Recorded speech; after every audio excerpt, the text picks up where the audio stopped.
नमस्कार जय जगन्नाथ। आज हूँ महाविषुव संक्रांति, हनुमान जयंती एवं ओडिया नववर्ष। सेथिपाई समस्तंकु अनेक अनेक शुभेच्छा। मु आज आपण मानक पई केतेगोटी गुरुत्वपूर्ण खबर आनिछि। आजिर प्रथम खबर, केनाल कड़े पड़ी अधापड़ा नरकंकाल। बारंग षंडपुर निकट पुरी मुख्य केनाल कड़े पड़ी अधापड़ा हाड़ कंकाल। नालकु गाधोई जिबा समय स्थानीय लोक देखिथिले। घटनास्थल रे बारंग थाना पुलिस पहुंची तदंत करुची। किछि पोड़ी जाइथिबा बेले किछि अधापड़ा अवस्था रे अछि। केही कंकाल को आनी केनाल कड़े पड़ीथिबार अनुमान करा जाउची। एक जरी रे बंधा जाई तार रे गुड़ा जाइछि। दिन प्राय 12:30 षंडपुर ग्रामर उमाकांत बेहरा केनाल को गाधोइबाकु जिबा बेले एहा देखि गोड़ीसाही फांडी पुलिस को खबर देइथिले। थाना और फांडी पुलिस घटनास्थल में पहुंची तदंत करुची। तेबे केही एही कंकाल आनी राति रे एठारे पोड़ी देइथिबार संदेह करा जाउची। लोक आसी जिबारु भय रे पळाइची। तेनु कंकाल अधा पोड़ीची अधा रही जाइची। स्थानीय लोक बोली अनुमान करूचंती, किंतु एहा बहु दिनरु पड़ीथिबा पुलिस अनुमान करूची। साइंटिफिक टीम आसी तदंत कले प्रकृत रे केबेठारु पोड़ा जाइची ताहा जणा पड़ियो बोली पुलिस कहिची। परवर्ती खबर, 78 वर्ष रे पाद थापिची राजधानी भुवनेश्वर। राजधानी पालुची 78तम प्रतिष्ठा दिवस। एथिपाई गत कालीठू सजेई होइथिला मंदिर मालिनी सहर। रंगीन आलोकमाला रे झलुसुची स्मार्ट सिटी रो प्रमुख सरकारी कोठा। लोकसभा भवन ठू विधानसभा सौध पर्यंत सबुठी साजसज्जा। तेबे प्रतिष्ठा दिवस निमंत्रण को नहीं सांसद और मेयर कथा कटाकटी।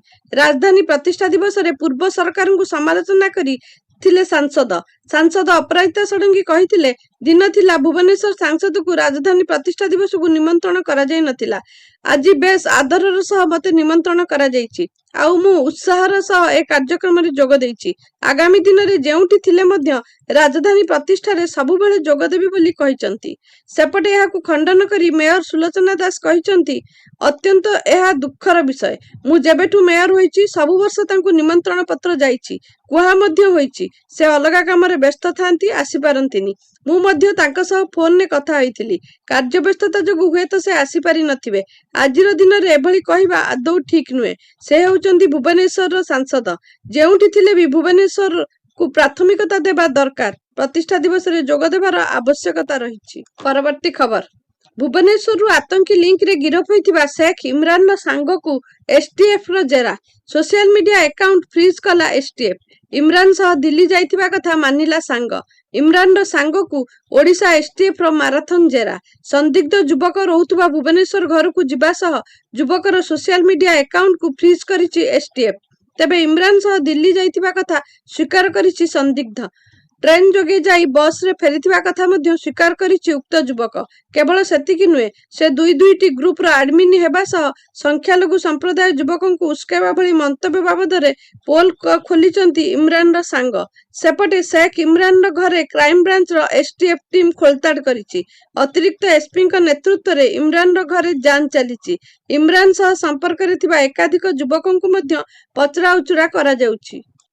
परवर्ती खबर, बॉलीवुड से शोकर लहरी खेली जाइछि। सिनेमा एवं संगीत जगतर जने किंबदंती गायिका को हराइछि। आशा भोसले दशंधि धरी चलचित्र पई गीत गाई आसुथिले, हेले रविवार दिन 92 वर्ष बयस रे तांकर देहांत होइथिला। सोमवार तांकर शेषकृत्य संपन्न होइछि। आशा भोसले शेषकृत्य संध्या प्राय 5टारे मुंबई रो शिवाजी पार्क रे पूर्ण राष्ट्रीय मर्यादा सहित करा जाइथिला। पुओ आनंद भोसले तांको मुखाग्नि देइथिले।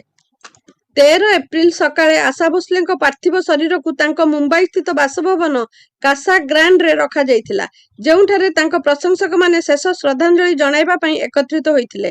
रणबीर सिंह, सचिन तेंदुलकर, मोहम्मद सिराज के समेत अनेक सेलिब्रिटी तांको दर्शन करिथिले। सेहि परे आमिर खान और विकी कौशल आशा ताई को शेष विदाय देबा पई श्मशान रे पहुंचिथिले। महाराष्ट्र रो मुख्यमंत्री देवेंद्र फडणवीस एवं उपमुख्यमंत्री एकनाथ शिंदे मध्य उपस्थित रहिथिले। परवर्ती खबर, राज्य सरकार नुआ अबकारी नीति प्रणयन सह एहाकु ठीक भावे कार्यकारी करबा उपरे गुरुत्व देउचंती। एही क्रम रे लोकसभा भवन सम्मेलनी कक्ष रे आईन पूर्त अबकारी मंत्री श्री पृथ्वीराज हरिचंदन का अध्यक्षता रे एक उच्च स्तरीय बैठक अनुष्ठित होई जाइछि। नुआ मद दुकान खोलिबा किंबा अधिक मद विक्रय करिबा केबे भी राज्य सरकार का प्राधान्य नुहे। सरकार मद्यपान को निरुत्साहित करबा पई अतिरिक्त डी एडिक्शन सेस लगाइबा पई योजना करिसंती। एहा द्वारा मद्यपान न करबा पई एक सचेतनता वार्ता प्रसार करिहेबो। एथि पूर्वरु एहा एमजीक्यू ବ୍ୟବସ୍ଥାକୁ ଉଚ୍ଛେଦ କରି MGR ବ୍ୟବସ୍ଥା ଲାଗୁ କରାଯାଉଛି। ଫଳରେ ସର୍ବନିମ୍ନ ମଦ ବିକ୍ରି ପାଇଁ ଡିଲରଙ୍କ ଉପରେ ଥିବା ଚାପ ହ୍ରାସ ପାଇବ ବୋଲି ମନ୍ତ୍ରୀ ପୃଥ୍ୱୀରାଜ ହରିଚନ୍ଦନ ମତବ୍ୟକ୍ତ କରିଛନ୍ତି। ସେହିପରି ବେଆଇନ ମଦ କାରବାର ଯୋଗୁଁ କେବଳ ଧନଜୀବନ ହାନି ହେଉନାହିଁ, ବରଂ ରାଜସ୍ୱ ହାନି ହେଉଛି। ତେଣୁ ଏହି ବେଆଇନ ନିଶା ତଥା ମାଦକ ଦ୍ରବ୍ୟ କାରବାରକୁ ସମ୍ପୂର୍ଣ୍ଣ ବନ୍ଦ କରିବା ଏବଂ ମଦ ଦୋକାନ ଆବଣ୍ଟନ ବେଳେ ଇ-ଲଟେରୀ ବ୍ୟବସ୍ଥାକୁ ଶୃଙ୍ଖଳିତ କରିବା ଉପରେ ଗୁରୁତ୍ୱ ଦିଆଯାଉଛି ବୋଲି ମନ୍ତ୍ରୀ ପୃଥ୍ୱୀରାଜ ହରିଚନ୍ଦନ ଗଣମାଧ୍ୟମକୁ ସୂଚନା ଦେଇଛନ୍ତି। ଅବକାରୀ ବ୍ୟବସ୍ଥାରେ ସୁଧାର ଦ୍ୱାରା ବେଆଇନ କାରବାର ରୋକାଯିବା ସହ ରାଜ୍ୟର ରାଜସ୍ୱ ବୃଦ୍ଧି ପାଇବ ବୋଲି ପୃଥ୍ୱୀରାଜ ହରିଚନ୍ଦନ ଆଶା ପ୍ରକାଶ କରିଥିଲେ। ପରବର୍ତ୍ତୀ ଖବର, ବିଶ୍ୱ ପ୍ରସିଦ୍ଧ ନୟାଗଡ଼ ଛେନାପୋଡ଼କୁ ମିଳିବ GI ଟ୍ୟାଗର ମାନ୍ୟତା। ଏନେଇ ସୂଚନା ଦେଇଛନ୍ତି କେନ୍ଦ୍ର ବାଣିଜ୍ୟ ଓ ଶିଳ୍ପ ମନ୍ତ୍ରୀ ପୀୟୂଷ ଗୋଏଲ। ନୟାଗଡ଼ ଛେନାପୋଡ଼ GI ଟ୍ୟାଗ ମାନ୍ୟତା ପାଇଁ ଦୀର୍ଘ ଦିନ ହେବ ଦାବି ହୋଇ ଆସୁଛି। ଏହି କ୍ରମରେ ପୁରୀ ସାଂସଦ ସମ୍ବିତ ପାତ୍ର ଏପ୍ରିଲ 11 ତାରିଖରେ କେନ୍ଦ୍ର ବାଣିଜ୍ୟ ଓ ଶିଳ୍ପ ମନ୍ତ୍ରୀ ପୀୟୂଷ ଗୋଏଲଙ୍କୁ ଅନୁରୋଧ କରିଥିଲେ। ସାଂସଦଙ୍କ ଅନୁରୋଧକୁ ରକ୍ଷା କରି କେନ୍ଦ୍ର ବାଣିଜ୍ୟ ଓ ଶିଳ୍ପ ମନ୍ତ୍ରୀ ଏକ ଚିଠି ଲେଖିଛନ୍ତି, ଯେଉଁଥିରେ ସେ ନୟାଗଡ଼ ଛେନାପୋଡ଼କୁ GI ଟ୍ୟାଗ ମାନ୍ୟତା ଉପରେ ବିଚାର କରିବେ ବୋଲି କହିଛନ୍ତି। ଏହା ସହ ଆଗାମୀ ମେ 28 ଓ 29ରେ ଏକ ବୈଠକ ବସିବାକୁ ଯାଉଛି, ଯେଉଁଠି ନୟାଗଡ଼ ଛେନାପୋଡ଼କୁ GI ଟ୍ୟାଗ ମାନ୍ୟତା ଉପରେ ବିଚାର କରାଯିବ। ଏପରିକି ଏହି 2 ଦିନ ମଧ୍ୟରେ ବିଧିବଦ୍ଧ ଘୋଷଣା ହୋଇପାରେ ବୋଲି ସୂଚନା ମିଳିଛି।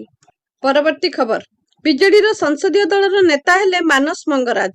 ସୁଲତା ଦେଓଙ୍କୁ ଉପନେତା ଦାୟିତ୍ୱ ଦେଲା ଦଳ। ରାଜ୍ୟସଭାରେ ସଂସଦୀୟ ଦଳର ନେତା ପଦରେ ସାଂସଦ ମାନସ ମଙ୍ଗରାଜଙ୍କୁ ନିଯୁକ୍ତ କରିଛି ବିଜୁ ଜନତା ଦଳ। ସେହିପରି ସାଂସଦ ସୁଲତା ଦେଓଙ୍କୁ ଉପନେତା ଦାୟିତ୍ୱ ଦେଇଛି ଦଳ। ଗତ କିଛି ଦିନ ପୂର୍ବରୁ ସଂସଦୀୟ ଦଳର ନେତା ପଦରୁ ସସ୍ମିତ ପାତ୍ର ଇସ୍ତଫା ଦେଇଥିଲେ। ଏହି ପଦ ପାଇଁ ନବନିର୍ବାଚିତ ସାଂସଦ ସନ୍ତୁପ୍ତ ମିଶ୍ରଙ୍କ ନାଁ ଚର୍ଚ୍ଚାରେ ରହିଥିଲା, କିନ୍ତୁ ସବୁ ଚର୍ଚ୍ଚାରେ ଦଳର ସୁପ୍ରିମୋ ତଥା ଓଡ଼ିଶା ବିଧାନସଭା ବିରୋଧୀ ଦଳ ନେତା ନବୀନ ପଟ୍ଟନାୟକ ପୂର୍ଣ୍ଣଚ୍ଛେଦ ପକାଇଛନ୍ତି। ବିଗତ ଅଧିବେଶନ ମାନଙ୍କରେ ସାଂସଦ ଶ୍ରୀମତୀ ଦେଓଙ୍କ କାର୍ଯ୍ୟଦକ୍ଷତା ଭଲ ରହିଛି। ରାଜ୍ୟର ବିଭିନ୍ନ ପ୍ରସଙ୍ଗକୁ ସେ ରାଜ୍ୟସଭାରେ ଉପସ୍ଥାପନ କରିଛନ୍ତି।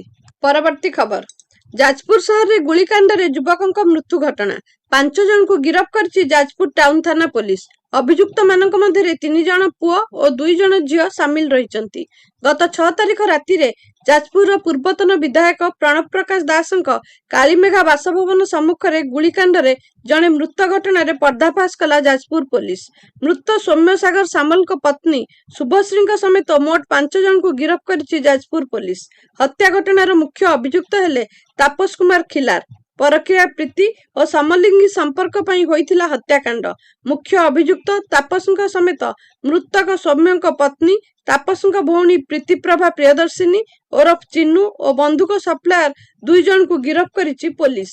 ପରବର୍ତ୍ତୀ ଖବର, ନିର୍ମାଣ ହେବାର କିଛି ମାସ ଭିତରେ ନଷ୍ଟ ହୋଇଗଲା ଗଡ଼ଗଡ଼ିଆ ତୁଠ କଂକ୍ରିଟ ପାହାଚ। 2022ରେ ଗଡ଼ଗଡ଼ିଆ ତୁଠର କଂକ୍ରିଟ ପାହାଚ ନିର୍ମାଣ କରାଯାଇଥିଲା, ମାତ୍ର 4 ମାସ ଭିତରେ ଏହା ନଷ୍ଟ ହୋଇଗଲା। ପ୍ରତ୍ୟେକ ଦିନ ଶହ ଶହ ଲୋକ ଏଠାକୁ ଆସୁଛନ୍ତି, କିନ୍ତୁ ତୁଠର ଅବସ୍ଥା ଦେଖି ଫେରି ଯାଉଛନ୍ତି। ଅନ୍ୟପଟେ କୁଡ଼ କୁଡ଼ ଆବର୍ଜନାରେ ଭର୍ତ୍ତି ହେଲାଣି ମହାନଦୀ। ମହାନଦୀ ରିଭର ଫ୍ରଣ୍ଟ ପାଇଁ ମୁଖ୍ୟମନ୍ତ୍ରୀ 220 କୋଟି ଟଙ୍କା ଘୋଷଣା କରିଥିଲେ ମଧ୍ୟ କାର୍ଯ୍ୟ ଆରମ୍ଭ ହୋଇନାହିଁ। କଟକ ସହରର ସୌନ୍ଦର୍ଯ୍ୟ ବଢ଼ାଇବା ପାଇଁ 2022ରେ ବାଲିଯାତ୍ରା ପଡ଼ିଆ ସମ୍ମୁଖରେ ଥିବା ମହାନଦୀ ଗଡ଼ଗଡ଼ିଆ ଘାଟକୁ ହରିଦ୍ୱାର ଘାଟର ରୂପ ଦିଆଗଲା। 18 ଲକ୍ଷରୁ ଅଧିକ ଟଙ୍କା ଖର୍ଚ୍ଚ କରାଗଲା। 2022 ଜୁନରେ ଘାଟର 200 ମିଟର ଅଞ୍ଚଳରେ କଂକ୍ରିଟ ପାହାଚ କରାଗଲା। ଏଥିରେ ସାଧାରଣ ଲୋକ କାର୍ତ୍ତିକ ପୂର୍ଣ୍ଣିମାରେ ଡଙ୍ଗା ଭସାରୁ ଆରମ୍ଭ କରି ବୋଲବୋମ, ପାଣି ଉଠା, ଛୋଟ ଛୋଟ ପୂଜା ଭଳି କାର୍ଯ୍ୟ ସମ୍ପାଦନ କରିବାରେ ସୁବିଧା ପାଇବେ ବୋଲି କୁହାଯାଇଥିଲା। ମାତ୍ର ସେହି ବର୍ଷ ସେପ୍ଟେମ୍ବର 18ରେ କଂକ୍ରିଟ ତୁଠର 50 ଫୁଟର ପାହାଚ ଧୋଇଗଲା। ପରବର୍ତ୍ତୀ ସମୟରେ ସମ୍ପୂର୍ଣ୍ଣ ପାହାଚ ଧୋଇ ମହାନଦୀରେ ମିଶିଗଲାଣି। ବାଉଁଶ ବାଡ଼ ଦେଇ ଏହାକୁ ରଖାଯାଇଛି। ପରବର୍ତ୍ତୀ ଖବର, ମଧ୍ୟପ୍ରାଚ୍ୟରେ ଯୁଦ୍ଧ ପରିସ୍ଥିତିକୁ ନେଇ ରାଜ୍ୟରେ ଘରୋଇ ଇନ୍ଧନ ଗ୍ୟାସ୍ ବା LPG ସଙ୍କଟ ସୃଷ୍ଟି ହୋଇଛି।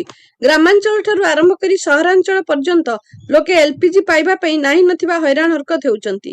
ଏଥିପାଇଁ ସରକାରଙ୍କ ପକ୍ଷରୁ ବାରମ୍ବାର ଆଶ୍ୱସ୍ତ କରାଗଲେ ମଧ୍ୟ ବାସ୍ତବ କ୍ଷେତ୍ରରେ ଗ୍ୟାସର ଅଭାବ ଲାଗି ରହିଛି।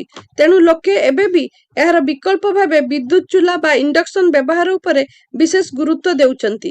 ଏଥିଯୋଗୁଁ ବିଦ୍ୟୁତ ଚାହିଦା ଦିନକୁ ଦିନ ବଢ଼ି ଚାଲିଛି, ଯେଉଁଥିପାଇଁ 2 ମାସରେ 378.78 ମିଲିୟନ ୟୁନିଟ୍ ଚାହିଦା ବଢ଼ିଛି ବୋଲି ଶକ୍ତି ବିଭାଗ ଆକଳନରୁ ଜଣାପଡ଼ିଛି। ପରବର୍ତ୍ତୀ ଖବର, ମହିଳା ସଂରକ୍ଷଣ ପାଇଁ ସଂସଦର ତିନି ଦିନିଆ ସ୍ୱତନ୍ତ୍ର ଅଧିବେଶନ ପୂର୍ବରୁ ଗତକାଲି ପ୍ରଧାନମନ୍ତ୍ରୀ ମୋଦି ଦେଶବାସୀଙ୍କୁ ଉଦ୍ବୋଧନ କରିଛନ୍ତି। ଦିଲ୍ଲୀର ବିଜ୍ଞାନ ଭବନରେ ନାରୀ ଶକ୍ତି ବନ୍ଧନ ସମ୍ମିଳନୀ ଉପରେ ଦେଶବାସୀଙ୍କୁ ସମ୍ବୋଧନ କରିଛନ୍ତି। ସଂସଦରେ ନାରୀ ଶକ୍ତି ବନ୍ଧନ ଅଧିନିୟମ ଆଗତ ପରେ ସମସ୍ତଙ୍କ ସହଯୋଗରେ ପାରିତ କରିବା ଲକ୍ଷ୍ୟ ରଖିଛନ୍ତି ସରକାର। ସୂତ୍ର ଅନୁଯାୟୀ ଏହି ସମ୍ମିଳନୀର ଉଦ୍ଦେଶ୍ୟ ହେଉଛି ମହିଳା ସଂରକ୍ଷଣ ଆଇନ 2023ର ସଂଶୋଧନ ପାଇଁ ବ୍ୟାପକ ସମର୍ଥନ ସୃଷ୍ଟି କରିବା। ଏହା ଭାଜପାର ବ୍ୟାପକ ନିର୍ବାଚନୀ ରଣନୀତିର ଏକ ଅଂଶ ଏବଂ ଏଥିରେ ବିଭିନ୍ନ କ୍ଷେତ୍ରରୁ ଆସିଥିବା ପ୍ରମୁଖ ବ୍ୟକ୍ତିତ୍ୱ ଓ ସଫଳ ମହିଳାମାନଙ୍କୁ ଏକତ୍ରିତ କରି ବିଧାନସଭା ଓ ସଂସଦରେ ମହିଳାଙ୍କ ପାଇଁ ଆସନ ସଂରକ୍ଷଣର ଆବଶ୍ୟକତା ଉପରେ ଆଲୋଚନା କରାଯିବ। ପ୍ରଧାନମନ୍ତ୍ରୀଙ୍କ କାର୍ଯ୍ୟାଳୟ ଦ୍ୱାରା ଜାରି କରାଯାଇଥିବା ଏହି ଅଧିକୃତ ବିବୃତ୍ତି ଅନୁଯାୟୀ ଏହି ସମ୍ମିଳନୀ ଭାରତର ବିକାଶ ଯାତ୍ରାରେ ମହିଳାଙ୍କ ଅଂଶଗ୍ରହଣକୁ ବଢ଼ାଇବା ପାଇଁ ସରକାରଙ୍କ ପ୍ରତିବଦ୍ଧତାକୁ ମଜବୁତ କରିବା ପାଇଁ ଆୟୋଜନ କରାଯାଉଛି। ଭିଡିଓଟିକୁ ସମ୍ପୂର୍ଣ୍ଣ ଦେଖିଥିବାରୁ ଆପଣଙ୍କୁ ବହୁତ ବହୁତ ଧନ୍ୟବାଦ। ଆଜି ପାଇଁ ଖବର ଏତିକି। ନମସ୍କାର।